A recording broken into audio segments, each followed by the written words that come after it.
Imagine discovering a horrifying family secret that drives a preacher to cut off his father's manhood. In a fit of rage, a twisted betrayal shatters everything he believes in, and a lifetime of trust is destroyed in an instant. This is the story of a man whose faith and family were everything until a brutal truth turned his world upside down.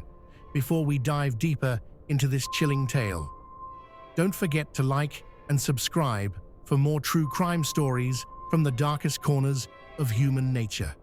Pastor Elijah King, 42, was the embodiment of devotion in his Florida community, known for his fiery sermons on faith, family, and moral values. Elijah's ministry drew hundreds of followers who saw him as a beacon of righteousness. His dedication to his church and his family earned him admiration, with many viewing him as the living example of the virtues he preached. Naomi King, 38, was the perfect counterpart to Elijah, graceful and composed. She balanced her roles as a preacher's wife and the dedicated mother of their 5 children: Abigail, 16, Elijah Jr., 14, Noah, 12, Sophie, 9, and Micah, 6. Naomi's presence in the community was constant, leading Sunday school, organizing charity drives, and supporting Elijah's ministry at every step. Together, they presented the image of a family blessed by faith, living a life others could only aspire to. At the heart of their spiritual foundation was Deacon Henry King, Elijah's 65-year-old father, a respected elder in the church. Henry had spent decades serving as a deacon and a moral compass for the congregation. His influence on Elijah's upbringing was profound. From a young age, Henry had instilled in his son a deep reverence for God, a commitment to family, and an unwavering adherence to Scripture. Elijah often credited his father during sermons, praising him as the rock upon which their family had been built. The King household was vibrant with activity. Abigail, 16, was thoughtful and academically driven, often helping with church youth programs. Elijah Jr., 14, was reserved but attentive, always eager to lend a hand during church services. Noah, 12, was the family's curious and playful spirit, while Sophie, 9, was known for her sensitivity and eagerness to please the youngest. Micah, 6, was the light of the family, doted on by everyone, and blissfully unaware of life's complexities. Sunday dinners at Henry's home were a cherished family tradition. These gatherings often began with scripture readings and heartfelt prayers led by Henry himself, followed by lively discussions about the church and community. For Elijah, these moments were a source of pride, a symbol of the strong bond that connected the King family and their shared dedication to their faith. One evening at dinner, the King family sat gathered around their oak dining table, enjoying a rare moment of laughter and togetherness. Abigail, their eldest at 16, spoke up with excitement in her voice. "For my genealogy project at school, I thought it would be fun if we all did a DNA test. We can find out about our ancestry, maybe even find distant relatives." Her younger siblings, EJ, 14, Noah, 12, Sophie, 9, and Micah, 6, buzzed with excitement, chiming in with their guesses about hidden royal bloodlines or mysterious family origins. Elijah, always supportive of his children's pursuits, smiled warmly. "That sounds like a great idea. It'll be something we can all do together across the table." Naomi's smile faltered. She reached for her glass of water, her fingers trembling slightly.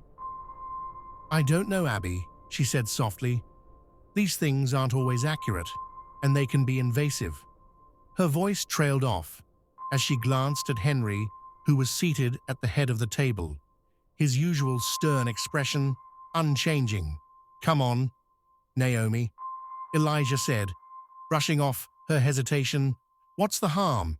It's just a fun family activity, and it'll be good for Abigail's project." He reached over and placed his hand over hers, offering her a reassuring smile. "We've got nothing to hide." Naomi looked at him for a moment, her expression unreadable, before nodding slowly. "All right," she said, her voice barely above a whisper. The children cheered as Elijah pulled out his phone to order the DNA kits. Henry gave a tight smile, but said nothing, sipping his coffee. In silence, a few weeks later, the results arrived. Abigail eagerly gathered everyone around the computer as Elijah logged into the website. The room buzzed with excitement as they explored the reports, ancestral origins, historical connections, and distant relatives. But as Elijah scrolled through the results, his brow furrowed. Something didn't add up. "Wait," he said, leaning closer to the screen. "This says I'm not a match to any of the kids as their biological father." He laughed, nervously shaking his head. "That's obviously a mistake, probably some kind of database error." Naomi froze her hand, tightening around the edge of the chair. Henry's gaze flicked to Elijah, his face calm, but his jaw visibly clenched. "I'll reach out to the company." Elijah said, his voice firm but composed. "They probably just mixed up the data." He stood from the table and kissed Naomi on the top of her head. "Don't worry about it. I'll get it sorted out." Over the next few days, Elijah contacted the genealogy company, pointing out the error in their report. He explained the issue in detail, confident they'd come back with a correction. But when their response arrived, it left him reeling. "We've triple-checked the results," the company representative explained over the phone. "There's no mistake. The children's biological father is someone other than you, and the markers match another close relative within your submitted samples." Elijah's heart sank. He asked them to confirm again, but the answer remained the same. Hanging up the phone, he sat in stunned silence. The only possible match within the submitted samples was his father, Henry. The weight of the revelation crushed him. His mind raced back to subtle moments. Henry's frequent visits, the way Naomi had grown quiet whenever he was around, her initial resistance to the DNA test. It all began to make horrifying sense. That evening, Elijah returned home. Clutching the printed DNA results, Naomi was in the living room. Folding laundry, he threw the papers onto the table, his face a mask of fury and disbelief. "Explain this," he demanded, his voice cold and SHP sharp. Naomi's eyes darted to the papers, then to Elijah. "What are you talking about?" she asked, her voice trembling. "The DNA results," Elijah snapped. "They're saying I'm not the father of my children, but they also say there's another match in our family care." To explain that, Naomi's face paled as she clutched the back of the chair for support. There must be a mistake," she stammered. "That can't be right." Elijah leaned closer, his voice rising. "Don't lie to me, Naomi. I went back to the company, they verified it. There's no mistake, so I'll ask you again. Explain this." Naomi broke down, tears streaming down her face as she sank into the chair. Through sobs, she confessed to a dark secret she had kept buried for years early in their marriage. Henry had coerced her into a sexual relationship. His influence and authority made her feel powerless to resist, and the abuse had continued for years, all 5 of them. Naomi whispered, her voice breaking, "They're all his. I didn't know how to stop it. I didn't want to destroy you." Elijah staggered back the room, spinning around him, the woman he loved, the father he revered. They had shattered his life in the most personal and devastating way imaginable. He stormed out of the house, his mind a storm of rage, betrayal, and disbelief. Elijah King sat alone in his car. That night, the weight of Naomi's confession pressing down on him like a physical force. His mind raised, each thought darker and more chaotic than the last. The life he had built, his faith, his family, his ministry, had been a lie. His children, his pride and joy, were not his. His wife, the woman he had trusted above all, had been trapped in a horrifying secret, and his father, the man who had raised him, guided him, and taught him to live by God's word, was a monster. The emotions came in waves: shock, pain, disbelief, then anger, so blinding it took his breath away. Elijah gripped the steering wheel until his knuckles turned white. Tears streamed down his face as he shouted into the empty car. "Why? How could they do this to me?" He slammed his fists against the dashboard, the frustration boiling over. He drove aimlessly for hours, the streets of his quiet Florida town empty under the moonlight. Memories of family dinners, sermons about forgiveness, and the moments he thought defined his perfect life flooded his mind, now tinged with betrayal. Everywhere he turned in his thoughts, he was met with lies as dawn broke. Elijah found himself parked at the edge of a lake, staring out at the water. In the stillness of the morning, his pain began to transform into something colder, sharper. Vengeance, the betrayal, was too great to forgive, the wounds too deep to heal. In his mind, there was only one way to bring justice to the situation. His father and his wife needed to pay for what they had done. Elijah began to plan the clarity of his thoughts. Startling him, he had spent years preaching forgiveness, but forgiveness was no longer an option. His heart, once full of compassion, now burned with the need for retribution. He replayed Naomi's confession over and over, each word fueling his resolve. When Elijah returned home, he was calm, eerily, so he didn't speak much to Naomi, who had spent the night crying in their bedroom. He couldn't look at his children without feeling a sharp pang of grief, knowing they weren't his, but he still loved them fiercely. That love only deepened his anger. The evening was heavy with tension as Elijah returned home. Naomi sat alone in the living room, her tear-streaked face pale and anxious. She had spent the entire day on edge, dreading the inevitable confrontation. Elijah entered the room silently, his eyes dark and emotionless, a kitchen knife concealed in his grip. Naomi looked up, her face torting with a mixture of fear and hope.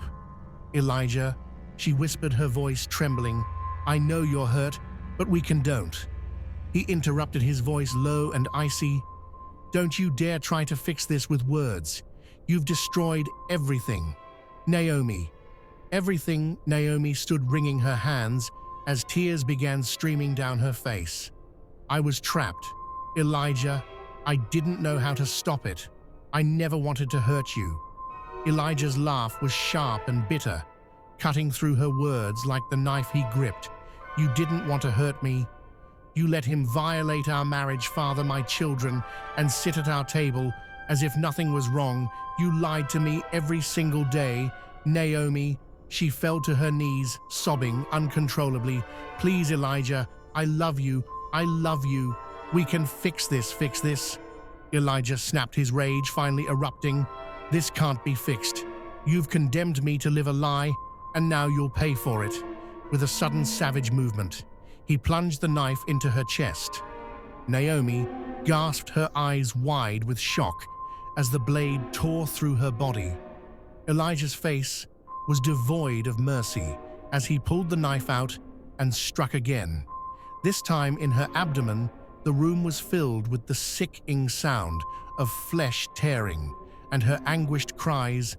Naomi tried to crawl away, her blood pooling on the floor, but Elijah was relentless. Each stab was fueled by years of betrayal and humiliation. "You should have told me the truth," he shouted, his voice shaking with rage. "You should have stopped him." When Naomi finally lay still, her body a lifeless heap on the blood-soaked carpet, Elijah stepped back, panting heavily. The awe inside him didn't subside, it only shifted focus. There was still one more person who needed to face justice. The evening air was heavy as Elijah drove to Henry's house, his grip tight on the steering wheel, his mind raised with thoughts of betrayal and vengeance. The image of his lifeless wife burned into his memory. He had nothing left to lose, and justice in his eyes demanded blood, bursting through the door. Elijah found Henry sitting at the dining table, a cup of tea in hand, and his Bible open in front of him. Startled, Henry looked up. "Elijah, what are you doing here?" he asked, his voice tinged with confusion and a flicker of fear. Elijah didn't respond. Instead, he threw the crumpled DNA results onto the table. "Explain this," he demanded, his voice low and simmering with rage. Henry's eyes darted to the paper and then back to Elijah. "I don't know what this is," he said, his voice faltering. "Don't you dare lie to me." Elijah snapped, his hands trembling. "You've been violating Naomi for years, haven't you? You fathered my children." Henry stood, raising his hands as though to calm his son. "Elijah, listen to me. It's not what you think. Don't lie." Elijah roared, his voice shaking the room.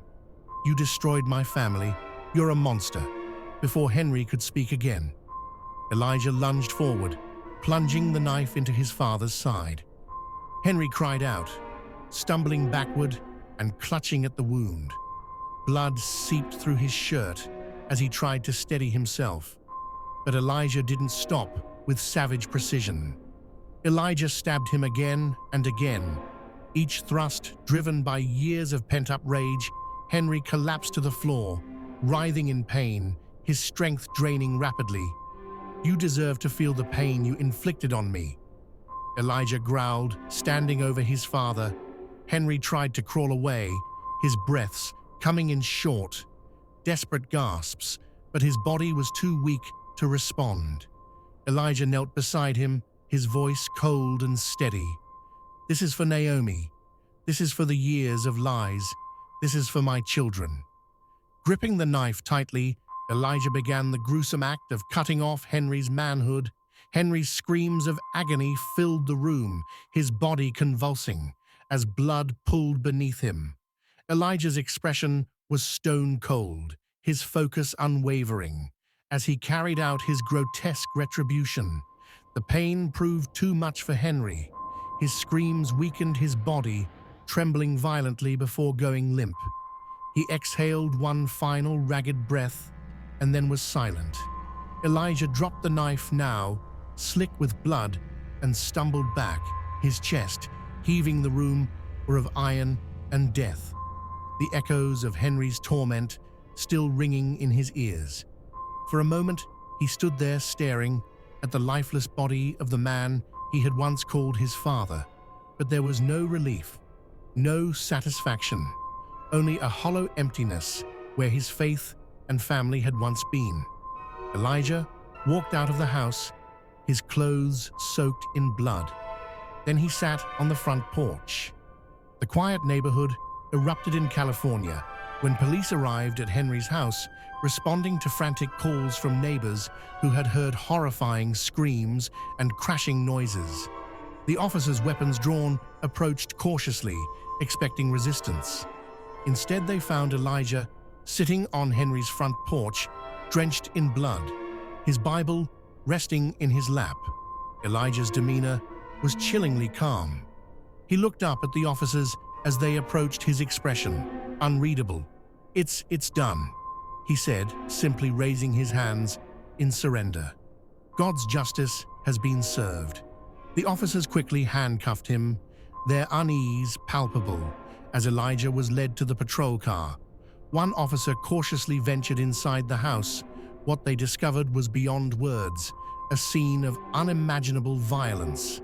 Henry's body lay in a grotesque state, his chest riddled with stabbed wounds, and his manhood cruelly severed the pool of blood. And the signs of struggle spoke volumes about the brutality of the act. As they placed Elijah into the back seat of the car, he turned to one of the officers. His voice was steady, almost casual. "Naomi," he said, "you'll find her at our house. She betrayed me too." The officers exchanged shocked glances, realizing the full scale of the horrors they were dealing with. Rushing to Elijah's home, they found Naomi exactly as Elijah had described. Her dismembered body lay in the living room, her remains scattered in a gruesome display of rage and methodical violence. Back at the station, Elijah provided a chillingly detailed confession, his voice devoid of emotion. "She lied to me for years," he said of Naomi and my father. "He ruined everything I believed in. They had to face the consequences." His calm recounting of the murders stunned the investigators when pressed on his actions. Elijah simply replied, "They destroyed our family. I just finished what they started, the dual crime scenes, the sheer brutality of the murders," and Elijah's cold composure sent shockwaves through the community. Their once revered preacher had become a figure of terror, leaving a devastating legacy of violence and betrayal. In his wake, Elijah's trial drew national attention, a horrifying tale of betrayal, rage, and gruesome vengeance that captivated the public. The courtroom was packed with journalists, onlookers, and members of Elijah's former congregation, all eager to see how the justice system would handle the preacher turned murderer. The defense painted Elijah as a man driven to madness by unimaginable betrayal. They called on psychologists to testify about the trauma he endured upon learning the truth about his children's parentage and his father's abuse of Naomi. They described his actions as those of a man pushed past the limits of human endurance. The prosecution, however, focused on the premeditated and brutal nature of the murders, particularly the gruesome mutilation of his father. Prosecutors argued that while the betrayal he suffered was extreme, it could not justify the sheer violence of his actions. The jury deliberated for several days, weighing the horrific circumstances against the brutality of Elijah's crimes. In the end, they returned with a verdict of guilty on 2 counts of first-degree murder. The judge, acknowledging the complexity of the case, but bound by the law, sentenced Elijah to life in prison without the possibility of parole. Elijah's children, now orphans, were separated and placed in foster care, each struggling to come to terms with the horrific truths about their family. The once admired King family became a haunting cautionary tale, a stark reminder of how hidden secrets and betrayal can tear even the most devout lives apart. As Elijah was led out of the courtroom, in shackles, he carried his Bible tightly in hand, muttering prayers to a God he believed had guided his actions to the public. He became a symbol of the destructive power of secrets and rage, a tragic figure who lost everything in his quest for justice. Elijah King's descent from a pillar of faith to a figure of horror serves as a chilling testament to the destructive power of secrets and betrayal. This tale reminds us that even the most revered individuals are not immune to the chaos hidden truths can unleash. Do you believe Elijah's actions were the inevitable result of betrayal, or did he cross a line no amount of pain can justify? If this story left you questioning everything, don't forget to like and subscribe for more true crime cases that unravel the darkest sides of humanity.